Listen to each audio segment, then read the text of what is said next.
구약성경 770페이지입니다. 나아마 사람 소발이 대답하여 이르되 말이 많으니 어찌 대답이 없으랴.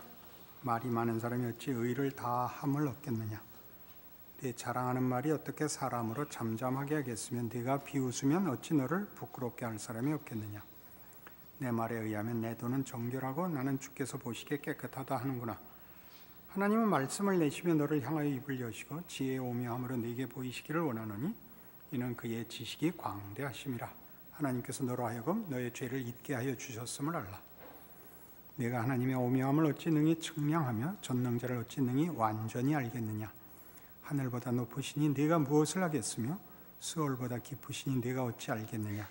그의 크심은 땅보다 길고 바다보다 넓으니라. 하나님이 두루 다니시며 사람을 잡아 가두시고 재판을 여시면 누가 능히 막을 서냐. 하나님은 허망한 사람을 아시나니 악한 일은 상관하지 않으시는 듯 하나 다 보시느니라. 허망한 사람은 지각이 없나니 그의 출생함이 들나귀 새끼 같으니라.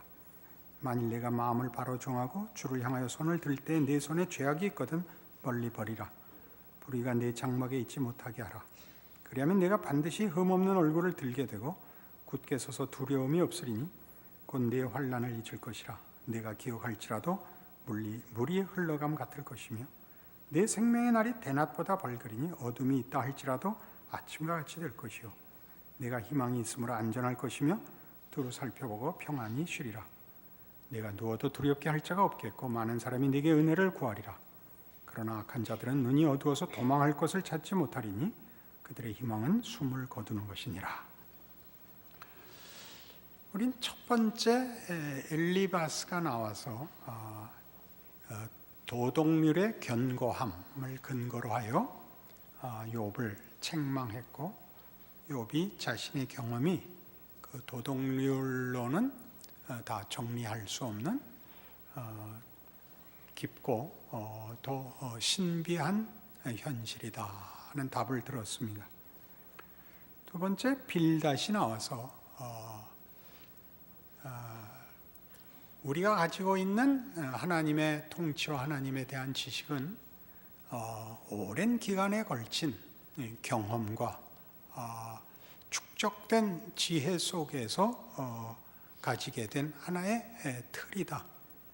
그것을 어찌 네가 잠시 사는 존재에 불과하면서 그 틀을 깨고 네가 옳다고 해서 우리가 가지고 있던 고정관념을 깨려고 하느냐라고 하자 이제 욥이 나도 안다. 내가 짧은 인생을 사는 깊은 지혜를 다 담을 수 없는 존재인 것을 안다. 그러나 우리 지난 시간에 확인한 것 같이 그 고정관념이 하늘로부터 결론으로 완전한 어떤 이치로 떨어진 것이 아니라 경험 속에서 오랜 세월에 걸친 시험 과정을 거쳐 만들어진 것 아니냐.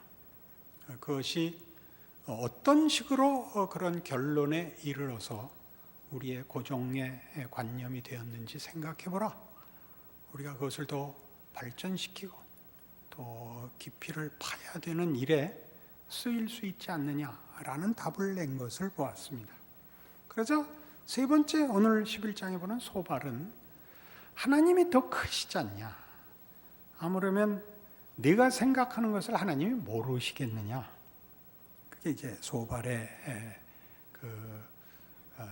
욥을 권면하는 자신의 하나님에 대한 이해입니다. 하나님이 우리보다 지혜가 크시며 더 생각이 깊으실 것 아니냐. 그러니 너에게 일어난 일에 대해서 하나님께 불평을 하려고 들지 말고 이미 있었던 틀을 깨려고 하지 말고 무엇을 잘못했는가 다시 돌아봐라. 왜냐하면 하나님이 틀렸을 가능성보다는 네가 틀렸을 가능성이 더 많지 않냐 이겁니다. 그래서 2절부터 12절까지는 하나님이 얼마나 능력과 지혜에 있어서 광대하신 분인가. 13절부터 끝절까지는 그러니까 회개하라. 그러면 하나님이 다 해결해 주시고 마침내 복을 받을 것이라 하는 부분입니다. 이 소발에 우리 앞에 있었던 두 사람도 마찬가지입니다만 이 세 사람이 제시하는 하나님에 대한 이해는 다 진리의 한 부분을 잡고 있는 것입니다. 그 자체가 잘못됐다고 제시되지 않고 다만 욥이 지금 겪고 있는 경험을 담아내기에는 그것이 부족하다. 이것이 욥기의 이제 중요한 주제입니다. 도덕으로도 담아내지 못하고 경험으로도 담아내지 못하고 신비라는 이름으로도 담아내지 못하는 그 무엇, 그것이 욥에게 지금 경험되고 있습니다. 그러니까 우리도 가만히 생각하면 우리가 기독교 신앙을 가지고 이해하는 하나님과 하나님의 일하심에 대한 이해가 우리도 아마 이 세 가지 중에 어느 하나거나 셋을 적당히 섞어 놓은 것일 것입니다. 그러나 결론에서 보듯이 회개하라 라는 이 말은 이렇게 섣불리 쓰면 안 된다는 것이 중요한 교훈입니다. 섣불리 쓰면 안 된다는 게 무슨 뜻이냐 하면 하나님은 정말 신비로우십니다. 하나님은 당연히 도덕성을 가지고 계시며 경험 속에서 당신의 신실하심을 증명하시는 분이며 그리고도 측량할 수 없이 크신 분입니다. 그러나 우리는 그것을 뭐에 갖다 쓰느냐 하면 가장 우리가 조심해야 할 게 나 편하자고 쓴다 말입니다. 그러니까 우리는 누구가 괴로워하고 의심하고 고통하고 불만하는 것을 옆에서 못 견디는 것입니다. 그래서 나도 불안하기 때문입니다. 내가 완전하고 충만하면 옆에서 누가 불만을 토하거나 비명을 질러도 괜찮은데 내가 아슬아슬한데 옆에서 넘어가면 그 여진이 나한테 올 게 너무 뻔하니까 붙드는 겁니다. 내 말 들어라. 그리고 잠잠해라. 너 비명 좀 그만 질러라. 나 그러지 않아도 힘들어 죽겠는데 불안해 죽겠는데 왜 겁을 주냐. 이게 지금 싸움입니다. 잘 생각해 보십시오. 그리고 회개인데 13절부터 마지막 절까지가 회개하라. 근데 회개란 안심하고 확인하는 것이 아닙니다. 회개란 뭐냐면 내가 아는 길, 내가 확실한 길을 하나님에게 넘기는 겁니다. 우리는 보통 예수로 인한 구원에서 이제 회개라는 것이 맨 처음 예수를 믿는 것과 함께 요구될 때 길을 돌이킨다 라는 개념으로 더 잘 갖고 있는데 그 길을 돌이킨다는 것이 하나님 모르던 인생에서 하나님의 통찰에 순종한다는 개념입니다. 돌이킨다는 게. 그러나 사실 따지고 보면 이 돌이킴은 우리에게 무엇으로 제일 많이 이해되고 있냐면 윤리적으로 제일 많이 이해되고 있습니다. 거짓말하던 거 안 한다. 이게 더 큰 이해고 하나님께 순종한다고 했을 때 하나님이 누구시냐에 대한 이해는 대부분 더 깊이 안 들어옵니다. 하나님은 사랑, 거룩 이렇게만 들어와 있고 모호합니다. 그리고 그것으로 안심이 안 되는 것을 서로 사실은 애써 외면을 하고 더 깊은 질문이나 갈등이 되지 않도록 조마조마하게 예수 믿고 사는데 누가 으악 그러면 으악은 저 사람이 질렀는데 나가 넘어지는 건 나인 겁니다.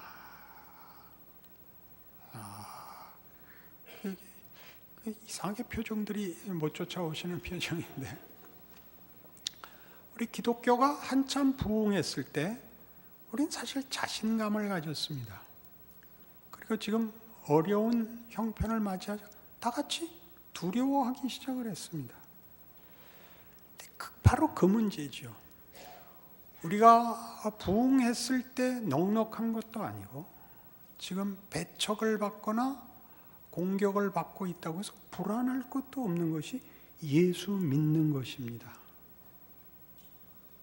하나님은 여론이나 대세나 힘에 의해서 흔들리거나 타협을 해야 할 분이 아니며 우리가 하나님을 보호하고 지켜야 되는 분도 아닙니다. 그분의 전능하심과 신실하심과 선하심에 대하여 우리가 굳은 고백을 했는데 우리는 사실은 그 본질적인 것으로 우리의 위안이 되거나 힘이 되기보다 밖에 있는 환경에 의해서 더 많이 흔들립니다. 그리고 비명을 질러댑니다. 그렇지 않습니까? 많이 드는 예이지만 하나님 앞에 와서 도대체 뭘 구하는 겁니까? 내 불안과 내 의심과 내 모호함을 없애달라는 것이지 하나님을 더 알게 해달라는 것은 안 합니다. 그러니까 오래 믿은 시간은 있는데 하나님에 대해서 더 아느냐 그러면 꼭 그렇다고 얘기할 수 없는 그런 이상한 신앙을 우리가 갖고 있습니다. 거기에 대한 도전이지요, 욥기는. 그래서 지금 이 신비는 사실 하나님을 우리가 다 이해하고 측량할 수 없다라는 데 초점을 가지고 있고 우리를 초대하고 있습니다. 하나님을 이해할 수 없다 하는 것 한번 우리가 몇 가지만 따져볼까요? 하나님이 아브라함에게 이삭을 바치라고 합니다. 여러분 뭐라고 답을 하시겠습니까? 아브라함이 어느 날 여러분 집에 찾아와서 아무개 난 큰일 났네. 하나님이 나보고 나 100살에 얻은 아들을 내놓으려는데 어쩌면 좋나. 뭐 하는 짓이야? 믿음은 어디다 두고 그렇게 답하시겠어요? 아니 하나님이 어떻게 자식을 내놓으라 그래? 그건 이방신들이나 하는 거 아니야? 네가 잘못 들었겠지. 당연히 그 얘기 안 하겠어요? 야 하나님이 그러실 줄은 난 몰랐다. 그게 정상적인 반응 아니에요? 그게 일어나고 그걸 요구하셨다고요. 우린 결과를 아니까 쉽죠. 이삭을 잡기 전에 그만해도 된다라고 하셨으니까 거봐라 내 그럴 줄 알았다. 그건 영화를 다 본 사람이 한 얘기고 그 속에 내가 주인공으로 들어가 있으면 펄펄 뛸 일이죠. 소주 한 병, 두 병으로 해결이 되겠습니까? 그렇죠? 우리로서는 이해할 수 없는 일입니다. 그러나 그 일로 인하여 하나님이 아브라함에게 약속한 너는 복의 근원이 될지라는 우리의 이해가 닿을 수 없는 크기라는 것을 우린 어렴풋이 알게 됩니다. 하나님이 그를 복의 근원을 만들고 열국의 아비가 되게 한다는 것은 우리로서는 이해가 가지 않는데 그걸 하실 분이다.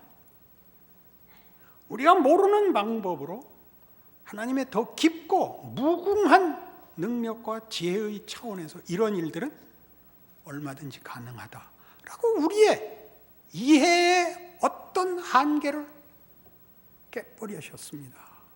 이삭을 바쳐라 해서. 아브라함이 이삭을 바쳤다고 우리는 늘 얘기하죠. 하나님이 아브라함에게 이삭을 바쳐라라고 도전해 오신 하나님 앞에 우리는 놀라는 겁니다.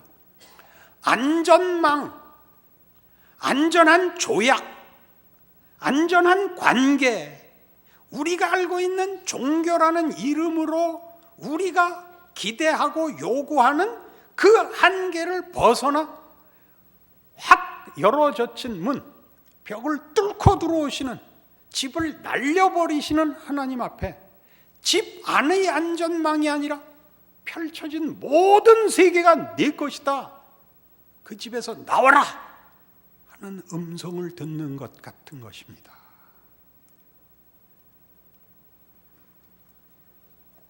우린 로마서 5장에서도 이 말씀을 보지 않았습니까? 한번 찾아가 볼까요? 여러 번 인용했지만 이 시점에서 다시 한번 욥기의 주제를 가지고 안목을 가지고 돌아보십시다. 244페이지 로마서 5장입니다. 그러므로 우리가 믿음으로 의롭다 하심을 받았으니 우리 주 예수 그리스도로 말미암아 하나님과 화평을 누리자. 또한 그로 말미암아 우리가 믿음으로 서 있는 이 은혜에 들어감을 얻었으며 하나님의 영광을 바라고 즐거워하느니라. 그리고 뭐가 나와요? 다만 이뿐 아니라 우리가 환난 중에도 즐거워하나니 이는 환난은 인내를, 인내는 연단을, 연단은 소망을 이루는 줄 알미로다. 어떻게 환난이 우리의 소원을 이루어요? 환난이 둘은 다른 길이지 동행할 수 없죠. 병존할 수 없죠. 환난은 망하는 길 아니에요? 막히는 길 아니에요? 꺾이는 길 아니에요? 죽어나가는 길이 어떻게 영광의 소망을 이룬단 말이에요? 동과 서를 어떻게 묶는단 말이에요? 그럼 하나님이 그렇게 하신다는 거죠. 동으로 가야 되는데 서로 끌고 가서 동의 끝에 간다는 거죠. 우리는 쉽게 믿습니다. 쉽게 믿는 가장 큰 이유는 기독교 신앙이 나 좋은 신앙이 되기 때문입니다. 나 좋은 신앙, 나 편한 것, 살아생전에 안심할 장치 외에 아무것도 아니니까 더 깊은 하나님의 개입을 허락지 않는 겁니다. 그리고 누구에게 감당 못할 일이 일어나면 서로 놀랍니다. 병균이 옮아올까 봐. 나도 환난을 당하고 고민에 휩싸이고 더 기도해야 되는 일이 생길까 봐 예방접종을 하죠. 밀렸던 11조도 되고 안 나오던 3일 저녁도 나오고 해서 이 균이 못 오게 하나님과 균이 동일한 존재가 되고 말았습니다. 예수 믿는 거 신자들이 그 깊이와 무게와 그 신비를 아는 사람은 의외로 적습니다. 여러분들이 잘못하고 있다는 얘기를 하는 것이 아닙니다. 하나님이 여러분이 이해하고 붙들고 있는 것보다 훨씬 크십니다.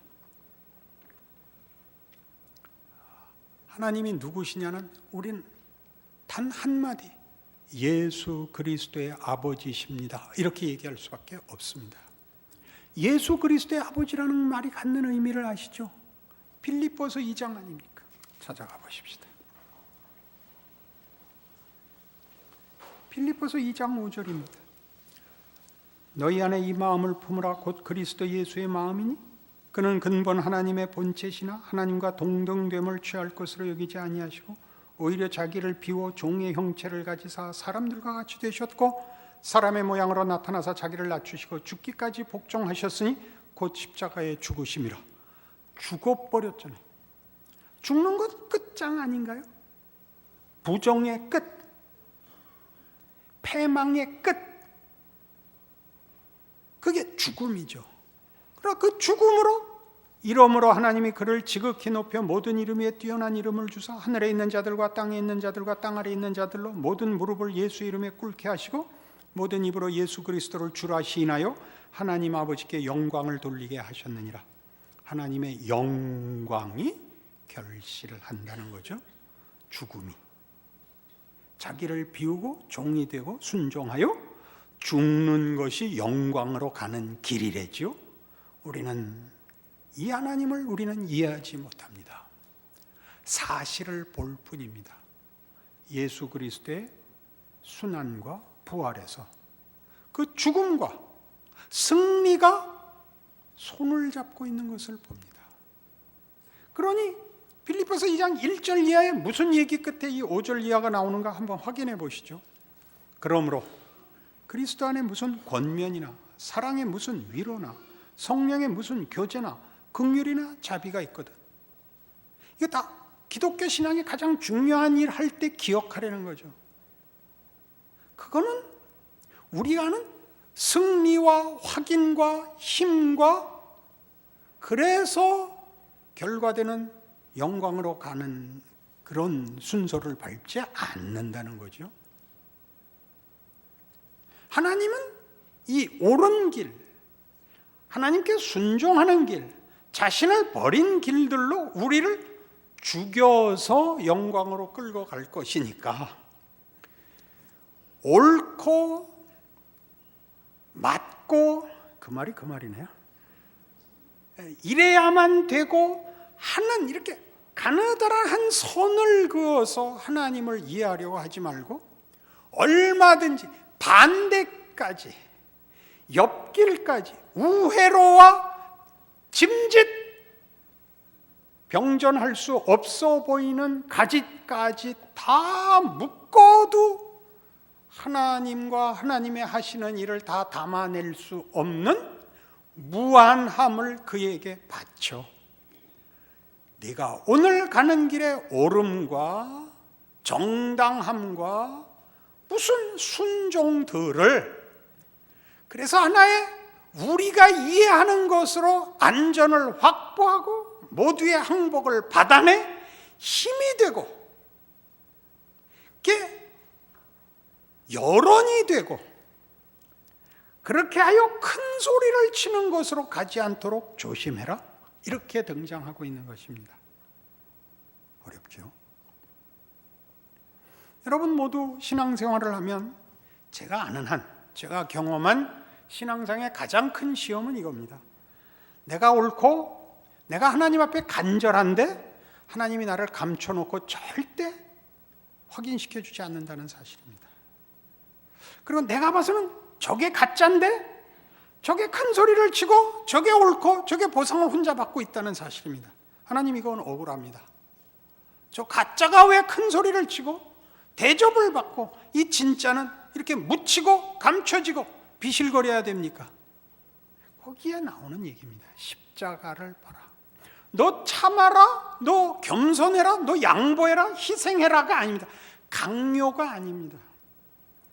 하나님의 측량 못할 크기를 너 깨우쳐라, 그러는 것입니다. 오를 때는 이 부분이 대단히 약합니다. 오르니까 다른 사람들의 공감을 받고 설득력을 가질 때 오히려 위험합니다. 그걸 지금 누가 하고 있죠? 욥의 세 친구가 하는 겁니다. 셋은 전우 아닙니까? 욥은 혼자고 셋이 달라붙어서 욥 보고 틀렸다는데 욥은 변명의 여지가 없죠. 왜? 현실 속에서 고난을 받고 있으니까. 누가 봐도 잘했는데 고난을 당하고 있다는 건 말이 안 되거든요. 죽을 맛이죠. 그러나 그들이 하는 얘기를 욥이 그들의 도덕률이나 그들의 경험이나 그들의 신비에 관한 이해들을 욥이 모르는 것도 아니며 그들이 얘기하는 주장들에 대하여 자기가 경험이 없는 것이 아닌데 그것으로 해결되지 않는 이상한 데 붙잡혀 있는 겁니다. 뭔지 모르겠는 겁니다. 그 이해가 안 가시면 이렇게 한번 예를 들까요? 저는 병원에 가면 의사들이 병명을 잡지를 못합니다. 다 정상입니다. 근데 저는 이상한 겁니다. 저는 의사를 믿지 않습니다. 죄송합니다. 다 옳아요. 엘리바스 같고 빌닷 같고 소발 같아요. 마지막에 주는 그 처방이 이거예요. 스트레스를 받지 마세요. 아니 그걸 내가 문을 열어서 스트레스가 들어왔단 말이에요? 지가 숨어 들어왔지? 이 예화를 들려고 쓴 겁니다. 그 의사 선생님들 화내지 마시고 우리가 현실에서 일상에서 만나는 일을 예를 들려고 그런 겁니다. 병원에서 꼭 그 얘기를 하죠. 저 사람은 죽는다 했던 환자가 낫고 저 사람은 걱정 없다가 죽더라는 거죠. 정말 생명을 다루는 게 아니더라. 의사가 다루는 것은 병을 다루지 생명을 다루지 못하더라. 그렇지 않습니까? 우리가 하나님을 만나서 신앙생활을 해서 만난 하나님이 누구냐를 우리는 보통 생각을 중단하고 있습니다. 현실의 어려움을 미봉책으로 때웁니다. 그리고 어떻게 해서든지 자기를 안심시키려고 합니다. 하나님이 뭘 하려고 그러지를 않고. 우리 다음에 욥의 대답에서 더 깊이 들어가 보겠습니다만 오늘 우리가 이 소발의 주장 속에서 만나는 하나님의 크기만 해도 그렇습니다. 아까 얘기한 아브라함과 이삭 사건이나 환란이 소망을 이룬다는 얘기나 예수님의 죽음 등은 사실은 우리가 묶을 수 없는, 이해할 수 없고 말이 안 되는 것을 우리 속에 같이 갖고 있는, 이미 신비와 기적으로밖에는 설명할 수 없는데도 불구하고 우리가 무엇을 얘기할 때는 하나님에 대한 이해를 위해서가 아니라 자기 편하기 위해서 신앙을 자기가 만들고 있다는 사실을 돌아봐야 합니다. 이게 뭐 이렇게 중요하냐? 잘못 때문이 아니라 하나님이 누구신가에 대한 더 깊은 이해가 없으면 현실을 신앙으로 다 담아내지 못하는 결과가 생깁니다. 신앙으로 현실을 담아내지 못하면 책임을 누구에게 묻게 되냐면 하나님께 물을 수 없으니까 누구 나쁜 놈이 생깁니다. 누구 나쁜 놈. 정치가이기도 하고 어렸을 때 담임 선생님이기도 하고 이웃이기도 하고 누구 무엇이 되고 맙니다. 자기 인생을 하나님의 인도함 속에서 이 세상이 아무리 크더라도 하나님의 세계요, 하나님이 그 안에서 통치하신다는, 쉽게 공중나는 새를 보라, 들에 핀 백합화를 보라, 오늘 있다 내일 아궁이에 던지우는 들풀도 하나님께서 이렇게 입히시거든 하물며 너희일까 보냐? 믿음이 적은 자들아에 죽어도 못 들어오는 겁니다. 그래서 우리의 신앙은 참으로 얄팍한 것입니다. 현실에서 일어나는 부조리, 억울함, 무거움, 긴장, 갈등, 막막함들을 하나님께 몰고 와서 해결을 하라는 것이 아니라 하나님이 얼마나 큰가를 보시라고요. 우리의 실수, 한계, 무기력, 미련함, 무지까지 다 담아서 일하시는 하나님의 넓고 크심 안에 둥실 우리를 띄워보내지 못하고 끊임없이 하나님을, 내가 알고 있는 그 하나님에 묶어둔 채 현실을 어떻게든 묶어보기 위하여 화를 내고 겁을 내고 불안과 초조 속에서 사랑할 틈이 없죠. 사랑할 틈이 없죠. 표정이 나빠요.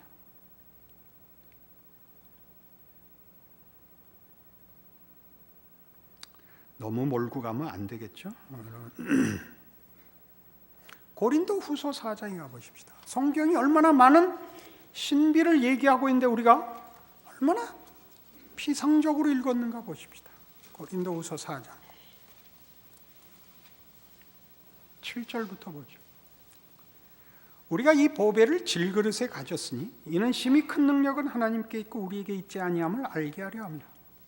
우리가 사방으로 우겨쌈을 당하여도 쌓이지 아니하며 답답한 일을 당하여도 낙심하지 아니하며 박해를 받아도 버림바 되지 아니하며 거꾸로 뜨림을 당하여도 망하지 아니하고 우리가 항상 예수의 죽음을 몸에 짊어짐은 예수의 생명이 또한 우리 몸에 나타나게 하려 합니다.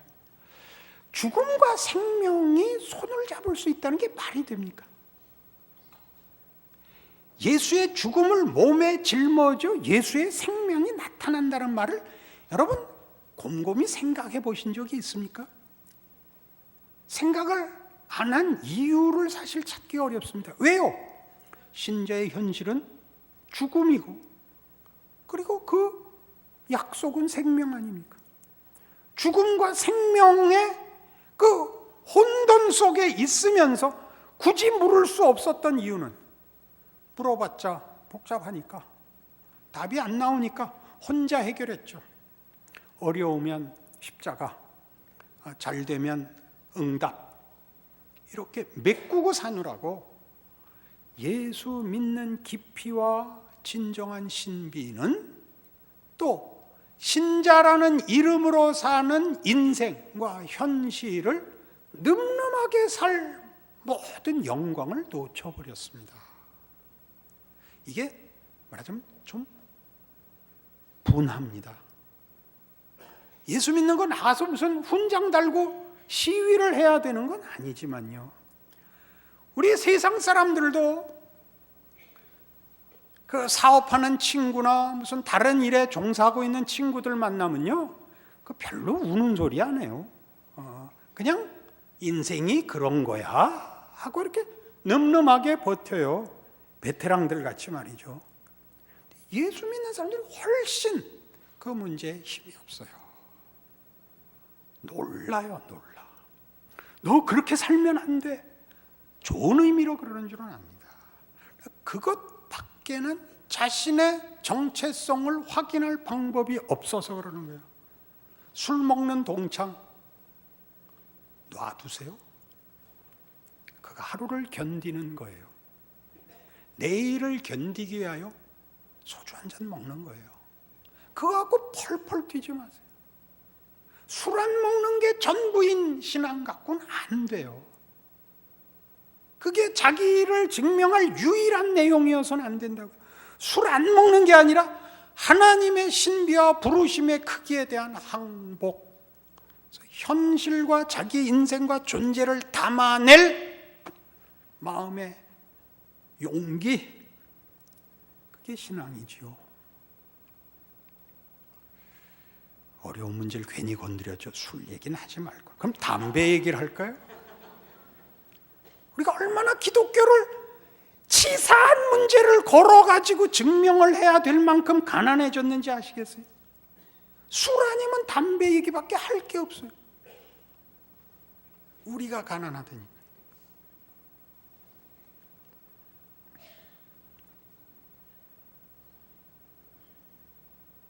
조금 더 읽을게요. 고린도후서 4장 7절 이하가 너무 기가 막힌 신비라서 그렇습니다.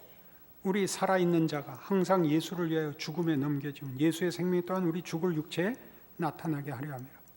우리 죽을 육체에 나타나게 하려 함이라. 우리는 생명이 무슨 더 영광되고 멋진데 담겨 있어야 된다고 생각하죠. 보석이면, 보석을 담으면 보석함도 원래 멋있잖아요. 보석을 신문지에 쌌다는 얘기예요.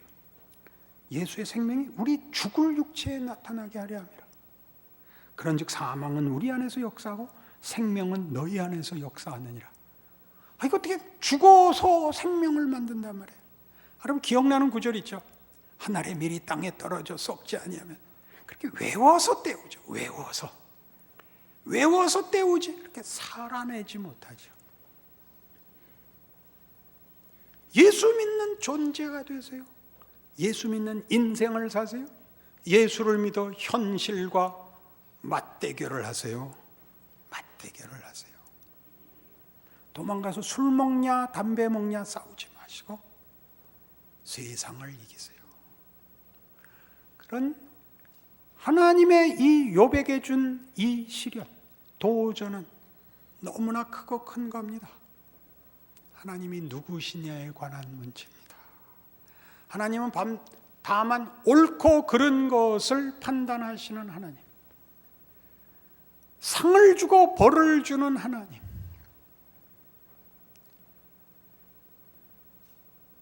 열심을 다해서 기도하면 응답하고 등 두드려주는 하나님, 우리가 그를 외면하면 당신도 외면하는 하나님, 이렇게 작지 않다는 얘기입니다. 그래서 우리 인간에게도 그렇습니다. 우리 인간 세계에 있어서도 사람이 다만 이해관계나 옳고 그른 것으로만 인간관계를 맺지 않습니다. 인간이란 존재는 그의 관계에서, 그의 삶에서 그것보다 큽니다. 도덕보다 큽니다. 소원보다 큽니다.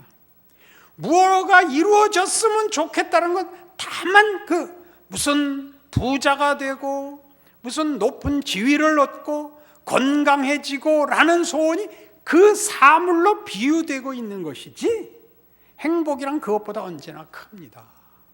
행복을 다른 표현으로 쓸 수 없기 때문에 그런 표현들을 도입하고 행복이라고 말을 하지만, 행복이란 어떻게 취득하는 어떤 삶을 쫓아가 빼앗는 물건이 아니지요. 다만 존재하고 다만 이기는 것이 전부가 아닌 존재라는 뜻이죠. 보다 큰 존재이죠. 하나님이 우리를 그렇게 만드셨습니다. 우리에게 아버지가 되기로 하셨고 우리를 자신의 자녀로 부르십니다. 그는 우리에게 믿음을 요구하시고 거룩을 요구하시며 사랑을 요구하십니다. 그 크기에 받기에 이제 여러분 영혼을 꺼내 들고 와서 서십시오.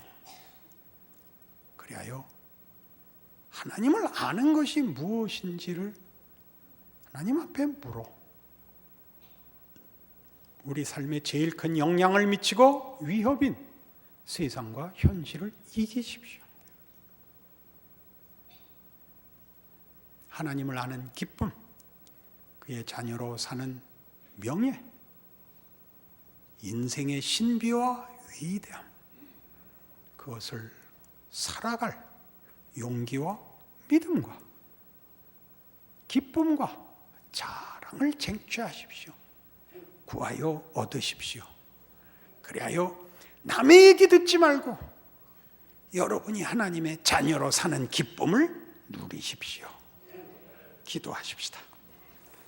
하나님 아버지 은혜를 감사합니다.